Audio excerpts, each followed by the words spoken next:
થી જાઓ ત્યાંથી જવાય ને આવવું હોય તો અવાય। તુલસીદાસજીએ બહુ સુંદર હનુમાન ચાલીસામાં કહ્યું છે। કોઈ હનુમાન ચાલીસા ન કરતા હોય, ગ્રહસ્થ હરિભક્તો યા ભક્ત માતાઓ તો કરજો। જ્યાં સુધી જેને કોઈને પણ હનુમાન ચાલીસા ન આવડતી હોય, પાઠ ન કરતા હોય, ત્યાં સુધી ભારતીય નાગરિક નથી। મંદિરના દ્વાર માટે હનુમાન ચાલીસામાં કહ્યું છે,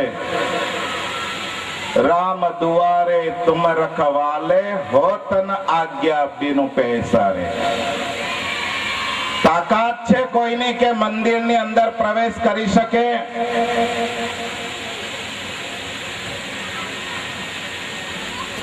બહુ સમજવા જેવી વાત છે। સરકારના કાયદા અને કાનૂનથી કદાચ દેવોનો અપરાધ કરીને કોઈ મંદિરમાં પેસી જાય તો કળિયુગમાં ન કહી શકાય। આધ્યાત્મિક રીતે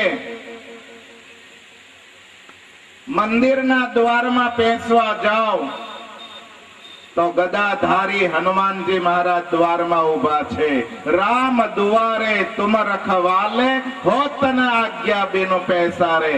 પાપીની તાકાત નથી કે મંદિરમાં પ્રવેશ કરી શકે, પાપીની તાકાત નથી।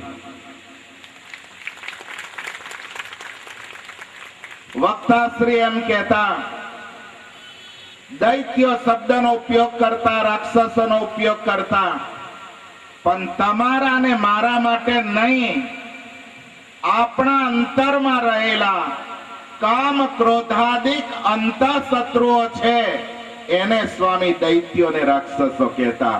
એને દરવાજા બહાર મૂકી દેવાના। અહીં તો શુદ્ધાત્મા નર નારાયણ બની અને આ મંડપમાં બેસે,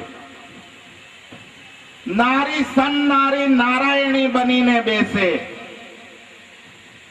આ મંડપમાં જેટલાને બેસવાનો યોગ, મન, શ્રદ્ધા, ભાવના એ થઈને જે બેઠેલા છે એના માટે હું અત્યારનું પ્રવચન કરું છું। કોઈ ભાંગલા તૂટલા હોય અને પોતાના ઘરે બેઠા બેઠા સાંભળતા હોય એ પણ આપણા મંડપના સભ્ય કહેવાય। પણ જેની પાસે શ્રદ્ધા નથી, ભાવના નથી, પરમાત્મા પ્રત્યે પ્રેમ નથી અને અંતઃશત્રુઓ જેના પર સહારો લઈને બેઠેલા છે, જેની સાથે યુદ્ધ કરી રહેલા છે, એને આ મંડપમાં પ્રવેશ નહીં મળે। ધ્યાન આપજો। नचारा हो तो ऐसा हो नंद कर आये नंद दुलार। नचारा हो तो ऐसा हो, नचारा हो तो ऐसा हो जो नंद घर आए ओ लाला। અત્યારે તો જ્યારે ત્યારે નાચવું હોય ત્યારે નચાય છે, લગ્ન હોય તોય નાચવાનું, અને સારા મજાનો ફર્સ્ટ ક્લાસ સ્ટેજ હોય ત્યારે પણ નાચવાનું। ધ્યાન આપજો। એ સ્ટેજ બહુ સુંદર મજાના હોય અને પૂતનાનો અંદર પ્રવેશ હોય તમારામાં ને આમાં ને બધાયમાં। એ ડિસ્કો કહેવાય। એ ડિસ્કો કેવો કહેવાય? પૂતના ડિસ્કો કહેવાય। જેની કૃતિ, આકૃતિ, એટલે જેની આકૃતિ બહુ સુંદર છે। સવારની કથામાં જોયું, પૂતનાનો ઇતિહાસ સાંભળ્યો। આકૃતિ એટલી બધી સુંદર હોય પણ જેની કૃતિ છે અંદર એ ખતરનાક હોય અને સુંદર મજાના લાખો ને કરોડોના ખર્ચ થાય અને એના ઉપર જ્યારે સ્ટેજ હોય અને સ્ટેજ ઉપર જ્યારે નચાતું હોય તે પૂતના। અંતરમાં અંતઃશત્રુ અને મલિન ભાવનાઓ હોય। અહીં ખોટું ના બોલો, અને મને ખોટા સાથે વેર છે. ભગવાન સાક્ષીએ, હનુમાનજી મહારાજની સાક્ષીએ કહું છું, આ મંડપની વાત કરું છું, બહારની નથી કરતો. કારણ અંદર કોણ આવી શકે ને બેસી શકે એનો ખુલાસો કર્યો. અને અરસુ જે હોય એ બહાર બેસે એના માટે ગંગાનો પ્રવાહ નથી, એ તરસ્યા છે. કહેવાય છે કે ગંગાજીના કિનારે જાય અને તરસ્યો આવે, એના જેવો દુર્ભાગ્ય બીજો કોણ? આ બહી રહેલી ગંગાજી, એ તો એના કિનારે જઈને જળપાન કરવું પડે. આ ગંગાજી અહીં વહે, અહીં આવીને આવે પ્રવેશ લ્યો અને એનું આ પાન કરો તો એમાં આપણને ફળ મળે. બાકી આરસ લઈને બહાર રહો અને પ્રમાદી થઈને જેમ તેમ અવરા હવરા બેસી રહો તો એના માટે આ ફળ નથી. આ ફળ એ તમને કહેવા જઈ રહેલો છું. ભલે સ્વામિનારાયણ નામનો ડિસ્કો થયો, એક એક પ્રતિ વ્યક્તિની અંદર હનુમાનજી મહારાજની મારી જીભ ઉપર લાખો ગદા, ખોટું નહીં બોલો, પ્રતિ વ્યક્તિ મંડપમાં છે.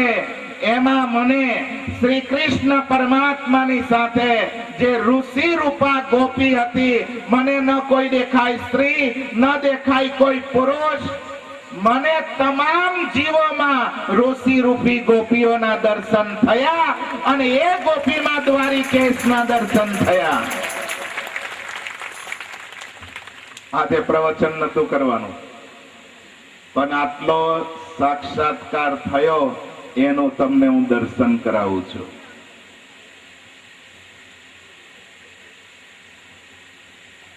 એક એકના હૃદયમાં ઋષિ રૂપા ગોપીના દર્શન, અને એ ગોપીમાં મારો દ્વારિકેશ મેં જોયો, દ્વારિકેશ જોયો. ત્યારે મને એક દ્રષ્ટાંત યાદ આવ્યું કે મોટા મોટા સ્ટેજ ઉપર તો ગમે તેમ મનોરંજનના ડાન્સ થતા હશે, પણ આ જગ્યા ઉપર જે આ કિંમતી શરીર, મનુષ્ય અવતાર અને સર્વશ્રેષ્ઠ આપણો સમય, કે આ શરીરથી ઈશ્વરમય બનવાનો યોગ છે. અને જે પરમાત્મામાં તન્મય થઈ અને જેવું આવડે એવું આ તાલનાદથી ખોવાઈ જાય અને પરમાત્મા માટે જે નાચે છે એને બીજા જન્મમાં આખો જન્મારો નાચવો ના પડે. કહેવાય નહીં, આપણે દોષ લાગે, પાપ લાગે, પણ આજે જે નાચે છે, ડાન્સ કરે છે, એને નક્કી કરી લેવાનું કે આવતો જન્મ ભગવાન મારો એવું અંગ ડિસ્કો નું રૂપ આપશે કે આખી જિંદગી જીવે ત્યાં સુધી ડિસ્કો કરવાનો જ રહેશે. અહીં તમે જે નાચો, પરમાત્મા માટે કૂદો, એને બીજો જન્મ ડિસ્કો નહીં કરવો પડે. નચારા हो तो ऐसा हो नंद घर आए नंद दुलार नचारा हो तो ऐसा हो.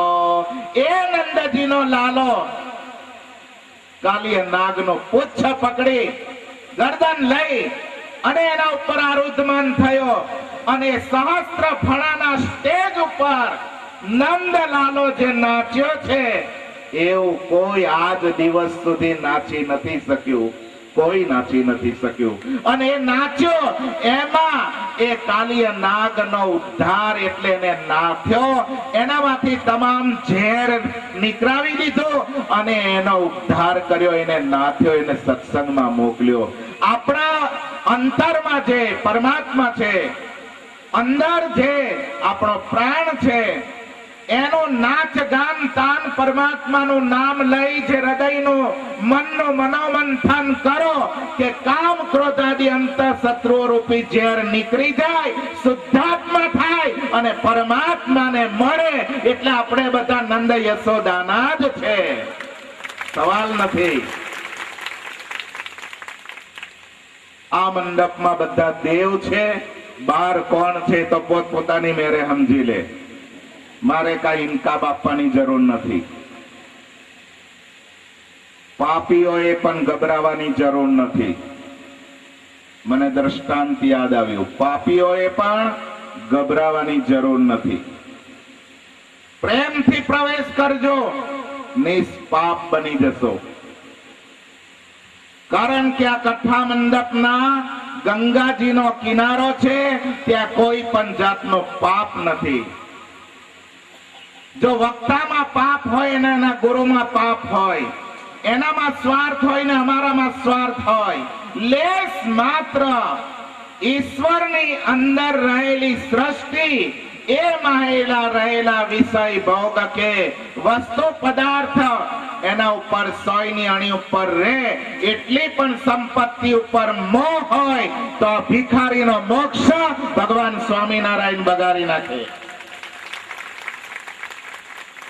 આવો, કોઈ પણ આવો, આ બહી રહેલી ગંગા છે, એમાં જળપાન કરો, નિષ્પાપ થઈ જશો.